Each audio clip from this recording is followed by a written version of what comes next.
8 मार्च 2014 को Malaysian airlines का एक जहाज कोलालमपुर से टेक ऑफ तो हुआ, लेकिन वो अपनी मंजिल बीजिंग तक न पहुंच सका।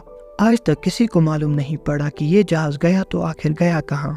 लेकिन पूरे 10 सालों के बाद फाइनली अब एक उम्मीद मिली है कि ये जहाज इस वक्त कहाँ मौजूद है। दोस्तों, ये बात है 8 मार्च 2014 की, यानी आज से करीब 10 साल पहले मलेशियन एयरलाइंस का एक जहाज MH370 को मलेशियन कैपिटल कोलालमपुर से टेक ऑफ करके चाइना के कैपिटल बीजिंग जाना था।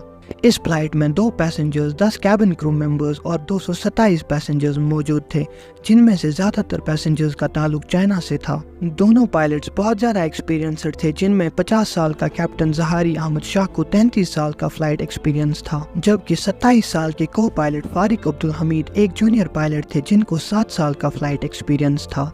अगर प्लेन की बात की जाए तो 11 साल पुराना ये बोइंग 777 जहाज था, जिसमें ना किसी किस्म की कोई प्रॉब्लम थी, ना ही पास्ट में ये जहाज किसी मैकेनिकल या इलेक्ट्रिकल हादसे का शिकार हुआ था। बताने का मकसद सिर्फ इतना है कि ये मलेशिया और चाइना के दरमियान चलने वाली एक बिल्कुल नॉर्मल फ्लाइट थी, जो रोजाना 5 घंटे और 35 मिनट ट्रैवल करके मलेशिया से चाइना या फिर चाइना से वापस मलेशिया जाती थी। आज का दिन इस फ्लाइट के लिए किसी भी तरह नॉर्मल नहीं था, बल्कि ये अब नॉर्मल से भी काफी बढ़कर कुछ था। बेशक फ्लाइट MH370 को सिर्फ 5 घंटे और 35 मिनट के लिए ट्रैवल करना था, लेकिन टेक ऑफ से पहले इसमें जरूरत से ज्यादा फ्यूल डाला गया, जिससे ये 7 घंटे और 35 मिनट तक फ्लाई कर सकती थी, यानी अपनी रिक्वायरमेंट से 2 घंटे ज्यादा। ऐसा करना भी एयरलाइंस की एक रूटीन प्रैक्टिस है, ताकि अगर प्लेन को खराब मौसम या इमरजेंसी में कहीं और डाइवर्ट किया जाए तो उसमें एक्स्ट्रा फ्यूल मौजूद हो। रात के 12:40 पर फ्लाइट MH370 ने रूटीन के मुताबिक कुआलालंपुर से टेक ऑफ किया। फर्स्ट पायलट सहारी टेक ऑफ से पहले और उसके बाद भी कुआलालंपुर एयर ट्रैफिक कंट्रोल से डायरेक्ट कांटेक्ट में थे। टेक ऑफ करते ही पायलट ने अपनी डायरेक्शन साउथ चाइना सी की तरफ कर दी। जहाज में लगे ट्रांसपॉन्डर ने अपनी current GPS location Kuala Lumpur air traffic control tower के रडार को भेजी। ये ट्रांसपॉन्डर का ऑटोमेटिक फंक्शन होता है, जो हर थोड़े टाइम के बाद अपनी करंट लोकेशन करीबी रडार्स तक पहुंचाता है। अभी तक तो सब ठीक प्लान के मुताबिक चल रहा था। इसके ठीक 10 मिनटों के बाद, यानी रात के 1:19 पर जब flight MH370 Malaysian air jurisdiction से निकलकर वियतनाम की एयर जुरिस्डिक्शन में जाने लगी, तो कुआलालंपुर के टावर ने आखिरी बार फर्स्ट पायलट सहारी से कांटेक्ट किया और ये अल्फाज बोले।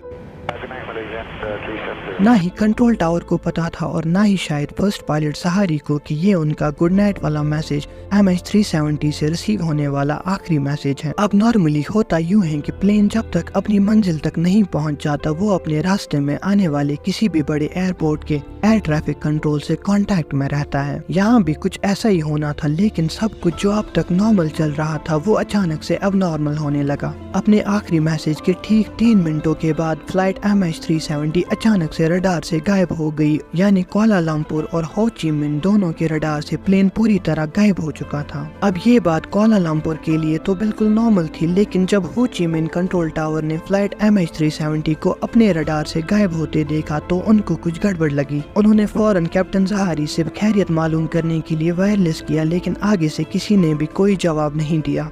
अगले 18 मिनट तक हो ची मिन टावर फ्लाइट MH370 से कांटेक्ट करने की कोशिश करता है, लेकिन कोई जवाब नहीं आया। अब नॉर्मली इस कंडीशन में 1 घंटे के अंदर अंदर रेस्क्यू सेंटर को इन्फॉर्म करना होता है, लेकिन कुआलालंपुर कंट्रोल टावर ने पूरे 4 घंटों के बाद एरोनॉटिकल रेस्क्यू सेंटर को इन्फॉर्म किया और तब तक बहुत देर हो चुकी थी। ठीक सुबह के 6:32 पर फ्लाइट MH370 को मिसिंग डिक्लेयर किया गया और आज तक का सबसे बड़ा सर्च ऑपरेशन स्टार्ट किया गया, जिसकी बात हम इस वीडियो के पार्ट 2 में करेंगे। तो मिलते हैं अगली वीडियो में। Till then bye bye.